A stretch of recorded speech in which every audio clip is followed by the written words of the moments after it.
السلام علیکم ګران شاګردانو، الله دې وکړي چې روغ جوړ ویاست.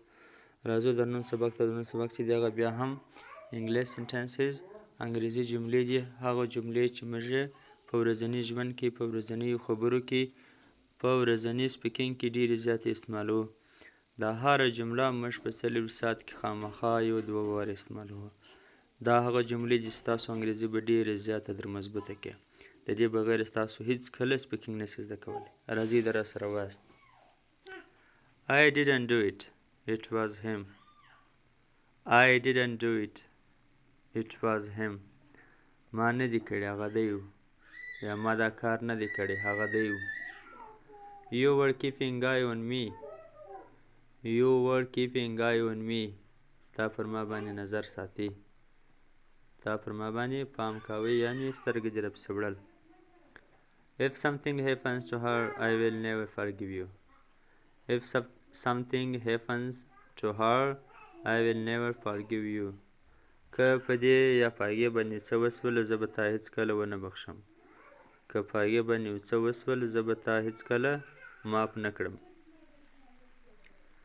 Didn't your father teach you how to talk to elders? Didn't your father teach you how to talk to elders? آیا ستا پلار دا تا ته نه دي درښولي چې څنګه د مشرانو سره خبرې وکړه؟ آیا ستا پلار د مشرانو سره د خبرو کولو طریقه نه ده درښولې؟ Didn't you، دلته دا یو نه دی، دا یور دی، دلته آر غواړي. Didn't your father teach you؟ آیا ستا پلار دا نه دي ښولي how to talk to elders، چې څنګه د مشرانو سره خبرې وکړه؟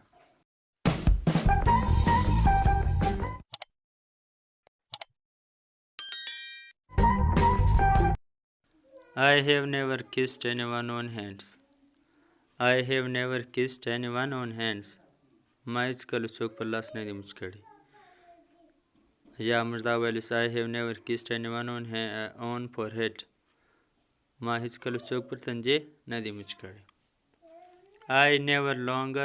I no longer need his money. I no longer need his money. زه نور د ده پیسو ته ضرورت نه لرم. زه نور د ده پیسو ته ضرورت نه لرم. You humiliated me a lot. You humiliated me a lot. تا زه ډېر بې عزته کړمه. دلته دا اچ سایلنټ دی. humiliate humit نه راځي. humiliate. Why did you bring him here? Why did you bring him here? تا ولې دلته راوستی؟ دلته د برینګ معنا ده راوستل. دلته د برینګ معنا دا نه ده چې راوړل. What happened to your face? What happened to your face? دا مخ چې څه به سوی دی؟ په دا مخ چې څه سوي دي؟ I will kill you, he said. I will kill you, he said. هغه وویل زه تا ووژنم. Can I speak to your manager? Can I speak to your manager? آیا زه ستا د منیجر سره خبره کولی شم؟ Our honor is in our hands. Our honor is in our hands. زموږ عزت زموږ په لاس کې دی. دلته دا او په اور کې سایلنټ دی، د اچ په انر کې سایلنټ دی، دا بل اور په دا بل اور کې سایلنټ دی، اچ په هینډز کې سایلنټ دی. په دې تورو باید پام کوئ. Our honor is in our hands. Now you are humiliating us. Now you are humiliating us. ته اوس موږ بې عزته کوې. I don't think that he will come. I don't think that he will come. زه فکر نه کوم چې هغه دې راسي. He winked at me.